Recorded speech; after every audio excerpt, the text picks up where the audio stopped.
જીવતરની જે વાતો છે, જીવન ઘડતરની વાતો છે, એ લોક સાહિત્યના ડાયરામાં કરવાની છે. હું કાયમ મારા પ્રોગ્રામમાં કહું છું, એવો ક્યારેક સમય આવશે તો સ્ટેજથી નીચે ઉતરી જવાની તૈયારી રાખશું, પણ બોલવામાં મારા સ્તરમાં કોઈ દી નીચે નહીં ઉતરી. તમને ગેરંટી આપી છે. ભલા માણસ, બોલ બોલ અમોલ હે, બિન તોલે મત બોલ.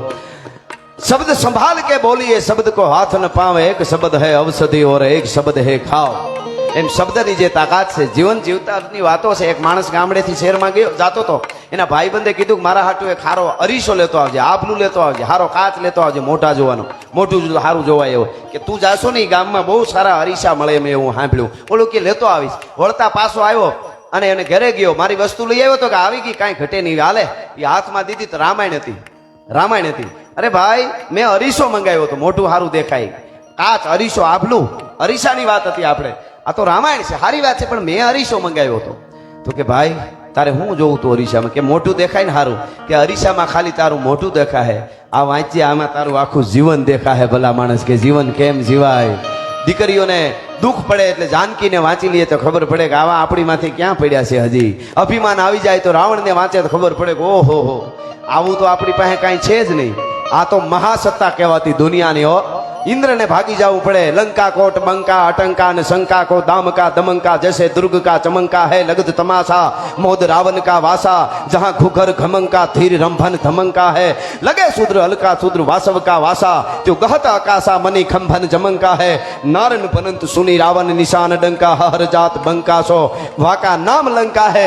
लंकापति रावण एवो होय, वाह वाहिदा करे पवन पाणी भरे. ઈ એક દી મોઢામાં ધૂળ ઘરી ગઈ હતી ને ઊંધે માથે પડ્યો તો ધૂળમાં ભલા માણસ માથું કપાઈને ભગવાન રાઘવેન્દ્ર સરકારના બાણથી. તો અભિમાન આવે તઈ થઈ જાય કે રાવણ, દુઃખ આવે તઈ જાનકીને બેનું યાદ કરી લે.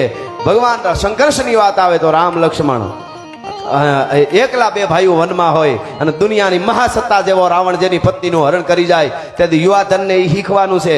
તેથી રામે રાડ્યું નહોતી નાખી. 20-25 વર્ષના બે યુવાનો જુઓ તમે. રામ ભગવાન છે એ તો છે જ, ઈ ભૂલી જાઓ ઘડીક વાર.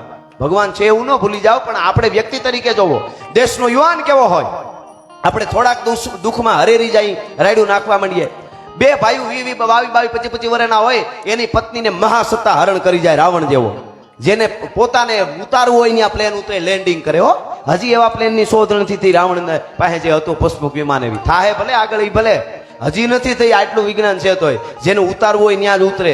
જે રાવણને એમાં 1000 માણસને હમાડવા હોય તો પ્લેન મોટું થાય. આવો આવો યુવાનો આવો, વાહ. 1000 માણસને બેહારવા હોય તો એ પ્લેન મોટું થાય. પુષ્પક 2 જણાને બેહારવા હોય તો હાવ નાનું થઈ જાય. આવા હજી નથી 100 જણા. ઈ જેની પાસે હતું, જેની પાસે એવા ખટકે ઘાસ ત્રિભુવન ખાય, એક કોળીએ 3 બ્રહ્માંડને ખાઈ જાય એવા લડવૈયા યોદ્ધાઓ હતા. છતાં પણ ઈ જેની પત્નીનું હરણ કરી જાય તો ગમે એવો હરી જાય કે નહીં. બે ભાઈ વનમાં શું કરે, અરે હાલો અયોધ્યા ફેરા, અને કાંઈ એને કઈ જટ જેના મોકલો, મારા ઘરવાળીને લઈ ગયા, હવે શું થાય, જટ મોકલો, કેવડું દળ કટક છે. અને જનકપુરમાં મારા હારામાં કહી દો હોય એટલા મોકલી જ દે.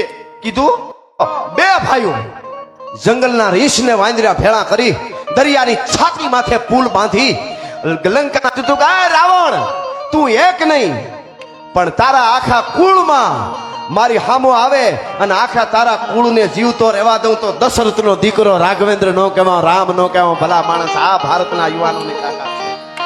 આ વાંચી લેહો એટલે તમને આમ ભરી દે આખા. એકલા પડશો તોય લાગશે કે અરે હું જ બધું કરી શકું. બસ હોય આટલું, છે તો છે, નથી તો નથી. આપણે મન માને ને તો એમાં બધું હોય. તો ઈ ધક માર